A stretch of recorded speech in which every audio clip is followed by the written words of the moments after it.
Há 25 anos, o Brasil perdia um dos maiores talentos já vistos no futebol. A morte precoce de Denner ainda traz uma dúvida. Será que ele poderia se igualar a ninguém menos que Pelé? Ele foi o maior jogador brasileiro que o mundo não viu jogar. Acho que não fiz nada ainda. Ser um bom craque, poder jogar na seleção brasileira e quem sabe até poder ir para o exterior. Denner não chegou a brilhar fora do país. No pouco tempo que teve para mostrar seu futebol, ele vestiu a camisa de apenas 3 clubes, além da seleção brasileira. E essa história breve começou a 5 quilômetros de casa, na zona norte de São Paulo.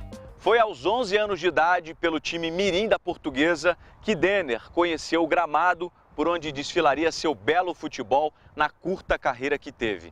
Em 1989, estreou aqui pelo time profissional comandado por Antônio Lopes.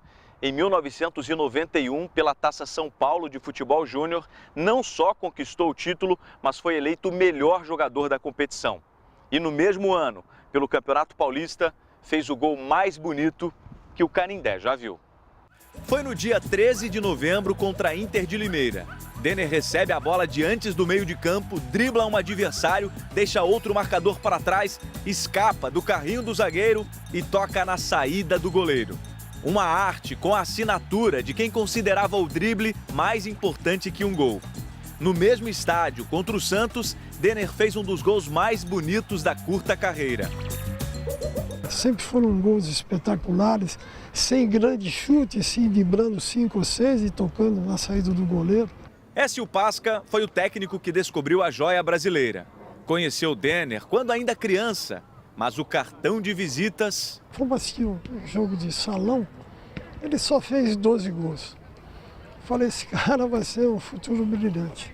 Alguns anos depois, treinando o time de juniores da Portuguesa, Écio armou um esquema tático para que o time jogasse em função de Denner.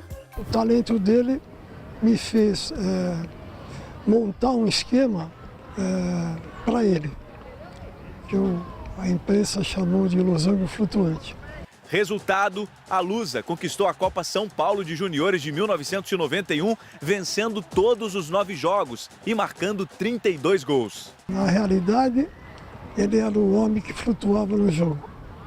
E os outros meninos, o Simval, o Tico, o Maninho, o Cícero, todo aquele grupo maravilhoso compunha o trabalho para ele executar. É difícil dizer até onde aquele menino poderia chegar. Mas o homem que mais conheceu o Denner atleta tem um palpite. Eu acho, pessoalmente, uma opinião minha, ao Pelé. Porque eu joguei contra o Pelé, vi o Pelé no auge dele e o Denner realmente, as características que ele tinha, era exatamente o do Pelé. Até Maradona se curvou diante do talento de Denner. Após passar 3 meses emprestado ao Grêmio, onde conquistou o Campeonato Gaúcho de 93, o craque brasileiro se transferiu para o Vasco. E no amistoso contra o News Old Boys, Denner ofuscou a volta de Dom Diego aos gramados argentinos. Denner e Maradona tinham em comum a fama de serem disciplinados. São muitas as histórias de que Denner faltava a treinos e não participava de algumas concentrações. Um lado que o treinador de base nunca conheceu. Eu trabalhei 3 anos com ele e nunca me deu um problema. Mas não foram somente os dribles que marcaram a passagem dele pelo futebol carioca. Denner voltava ao Rio no dia 19 de abril de 1994, após viajar a São Paulo para acertar detalhes da sua transferência para o Stuttgart, da Alemanha. Teve a vida interrompida num acidente de carro às margens da Lagoa Rodrigo de Freitas. Um amigo dirigia o veículo que bateu em uma árvore. Denner dormia no banco do passageiro e foi asfixiado pelo cinto de segurança. Terminava ali a carreira do mais genial jogador de futebol brasileiro em décadas. Esse rapaz foi uma perda irreparável. Ele era superior, posso te garantir, ao Neymar, cara.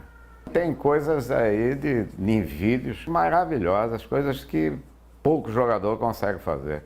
José Luiz guarda há exatos 25 anos a última memória do jogador.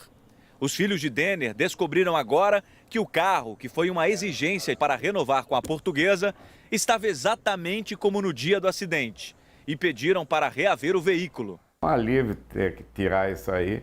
tive a melhor das intenções de guardar o carro intacto, tanto é que eu tinha ele todo coberto, todo isolado. Mais uma ferida aberta na semana de aniversário da morte do pai. A gente não comenta muito sobre o meu pai dentro de casa, que é um assunto que machuca muito. Denner deixou 3 filhos. Na época, Denis com 4 anos, Felipe com 2 e o caçula, também Denner, com 4 meses. Ele veio de uma família bem humilde, mas deram princípios para ele. Era um bom pai, bom filho, ele era muito amigo, fiel, ele tinha muitos amigos. Os 3 filhos seguiram os caminhos do pai no futebol. Nesta entrevista, a avó deles aposta num sucessor. Mas isso aí um dia meu neto vai usar. Tenho certeza. Felipe. Tô guardando pro Felipe. Mesmo que assim, ele vai dizer, mas tá fora de moda, tal, mas eu tenho certeza que ele vai usar essa chuteira. Nenhum dos 3 conseguiu corresponder. Você tem que entrar dentro de campo para ser feliz. Eu não era feliz quando eu jogava.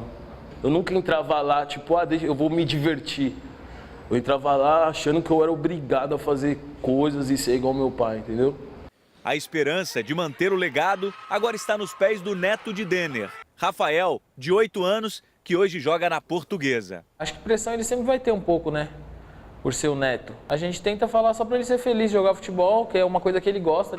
Ele tem a velocidade, o drible, ou melhor, os dribles. Rolinho, chapéu, drible da vaca, elástico. A irreverência e os mesmos sonhos do avô. Jogar na Europa. Até onde ele pode chegar, só o tempo vai dizer. O DNA de um gênio ele já tem.